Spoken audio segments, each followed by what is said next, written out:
So for today's weekly Jinx video, for those that don't know, every Wednesday we talk about Jinx on this channel in some capacity, the lore, the meta, a certain build, theory crafting, anything to do with Jinx. And it's decided by you, commenting in the comment section down below about what you want to see me talk about for next week's Jinx video, as well as this video acting like a weekly discussion thread video on the Jinx subreddit, League of Jinx. So if you want to check that out, feel free to. Now for today's video, what we're going to be doing is looking at Jinx Hate, and kind of in a sense giving advice to people who are having trouble playing against Jinx, not so that it's easier for them to kill our favorite champion, but more so because, and this is me personally, so I'll admit this part's opinionated, that I feel League is the most fun when, in terms of champion balance, things feel fair to play against. So when you lose to them, you feel like, okay, that was at least mostly my fault, and I can do something better next time.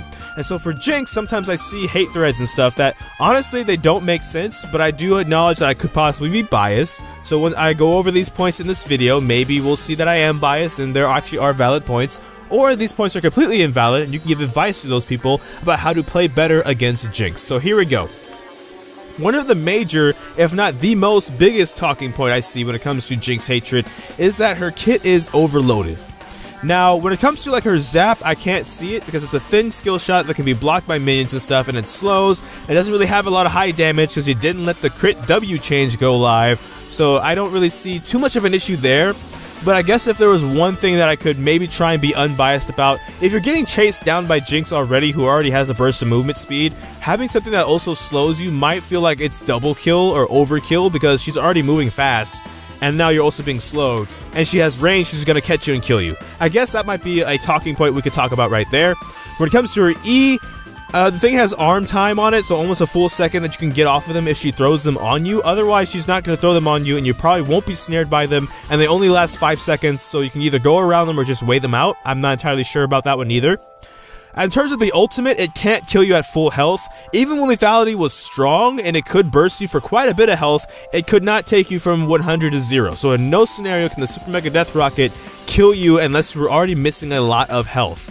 So I think that ability in itself has counterplay in it by being a health execute, despite the high damage that Jinx can build over the course of a game.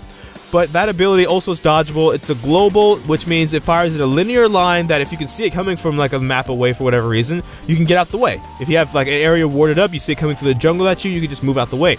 If you choose to back in an obvious spot against globals, that's kind of your fault then when you get nailed by Ezreal or Ashe or Jinx ultimate. I'm sorry. I'm trying to be unbiased, but honestly, look, don't back next to tower where everybody can tell you're backing next to tower, playing against those champions and not expecting to try and take that shot.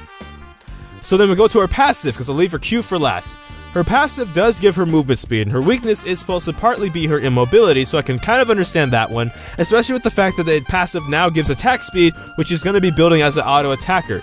But my counter argument for that would just be the fact that she only can use her passive if she's already being successful in some form, being taking an objective like towers, or killing enemy champions. She can't just, at the start of a team fight, decide, I just want to be Sivir, and just take off right now for 6 seconds, right? She has to be getting success in some form to be able to use that ability, otherwise you'll go a whole game and not even have a passive, right? If you get bodied hard enough. The Q is the one I'll talk about, because the Q is the one I can maybe see the most flexibility about, on the grounds of, it does have the minigun, which can gain attack speed in it, right? Like the minigun does have attack speed on a champion that already will be building attack speed, so maybe some people might feel like that's a bit oppressive. On top of that, she could swap to a rocket launcher, which would then give her bonus range and also bonus 10% damage. So when it comes to this champion, building Affinity Edge, which will give you the bonus damage on the crits with the extra 50% damage, the Hurricanes, which can give you the AoE damage, and the Sidebolt damage now also having, you know, extra damage.